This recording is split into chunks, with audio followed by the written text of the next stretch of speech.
So here's the scenario. You know the piece, you've played it 100 times, you know it works, and then you sit down to play it for somebody, and something happens. It's not that you forget it, it's more like the piece suddenly just feels unfamiliar, like you're meeting it again for the first time. Your hands might feel a little cold, your heart rate is already up before you played the first note, and now you're aware of the silence in the room in a way that you never are when you're at home alone practicing. If that sounds familiar, good, because that's what I want to talk about today. Not in a vague way, not relax and breathe and focus on the music. I want to explain what is actually happening in your body in that moment. Because once you understand the mechanism, the things that actually help start to make sense. And the things that don't work, you can stop wasting your time on. So, what's actually going on? When you're in a high stakes situation, your body activates. Adrenaline, cortisol, heart rate goes up, and the blood flow shifts away from your hands towards the larger muscle groups. Each one of those things has a specific effect on your playing. The adrenaline one is probably the most important for pianists. What adrenaline does is it increases your overall muscle tension. It introduces a kind of rigidity into the system, and piano playing depends on incredibly fine coordination between the muscle groups. So when you add that rigidity, passages that feel completely clean in practice can suddenly feel mechanical or unreliable. It's not that you don't know the passage, it's just that your body is not in the same state as when you learned it. And then your hands. With less blood flow going there, your sense of touch is reduced. The small adjustments that you make instinctively at home, like the feel of the key, how much weight you actually should use, all of that requires more conscious attention and performance because the feedback is slightly dulled. And then cortisol. Now, this one matters a lot for memorized playing.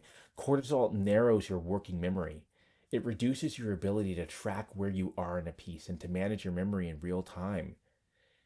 This is why memory slips happen in performance, even when a piece feels completely solid at home.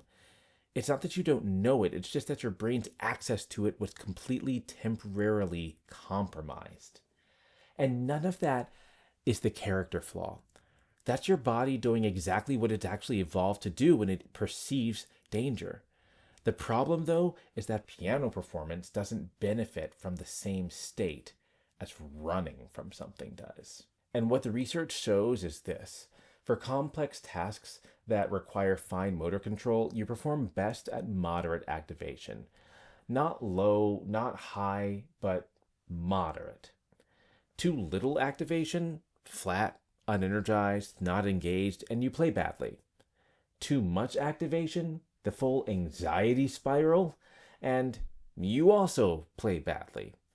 So there's a zone in the middle where things work. And this changes what the goal actually is when you know this. Because the goal is not to get rid of the feeling. Some of the activation is useful. The energy before performance, the heightened attention, the awareness of the room, up to a point, that's actually working for you.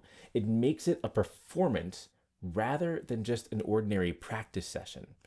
So when somebody says, just relax, I don't actually think they mean it as badly as it could sound or anything badly by it. I think what they're really pointing to is the wrong end, though. See, complete relaxation, it isn't really the target. A specific managed level is the target. Now, here's 3 things that can actually help with this. The first is, first of all, just practice performing. And I talked about this in a video on why you can play worse when someone's watching, but the short version is your body reacts the way it does partly because the situation feels new. And the more it feels new, the bigger the reaction. So the fix is to make it less new. Run through the piece like it's a performance, even when it's not. Record yourself on video. Maybe play it for your spouse or your friend. I mean, really, who's ever around. It could be your neighbor. The more times that you've been in that kind of performance situation, the less your body freaks out when the real one really comes. Not because you got tougher, but just because it's not actually new anymore.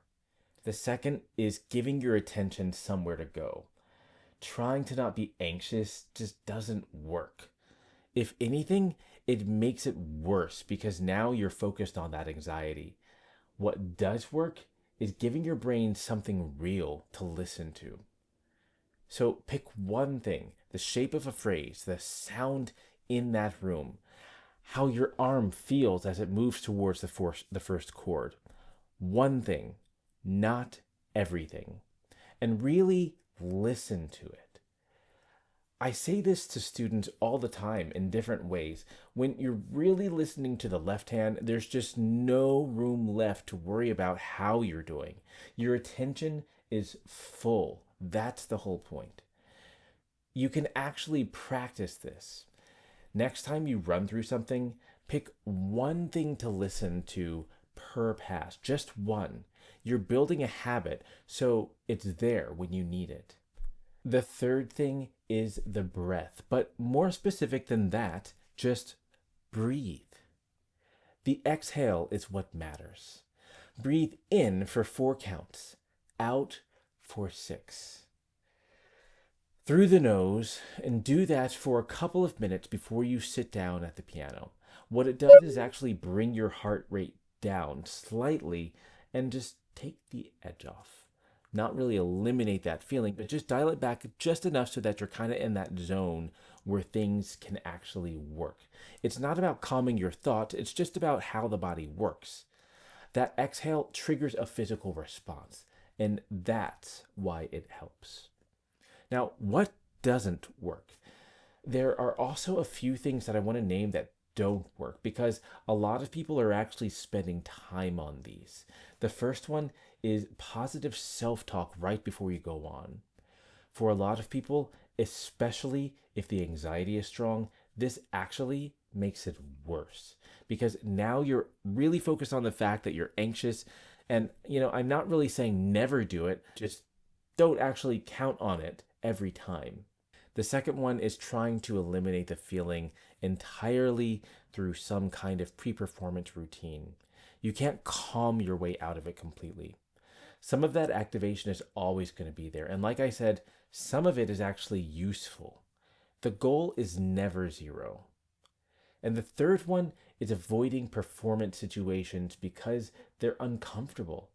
That one just keeps the anxiety exactly where it is. The only way through it is more exposure, not less. And, performance anxiety is a completely normal consequence of caring about what you do. It's not going away, and trying to eliminate it is the wrong goal. What you can do is understand what it's doing to your playing specifically and work at the level of the mechanism. Manage that level. Train in performance-like conditions. Give your attention something real to do. If you're preparing for a performance right now, maybe an audition, a jury exam, or you're just trying to play for people without that particular dread, this is exactly the kind of thing that I work with my students in with private coachings. The link to book a strategy call for free is in the description. And if this was helpful, subscribe if you haven't already. A lot of people are really watching these videos and they're coming back for more, which I really appreciate, but they're not really subscribed yet. So if that's you, now's a good time. It helps me out a ton, and it means that you'll actually know when the next one drops. So I'll see you in the next one.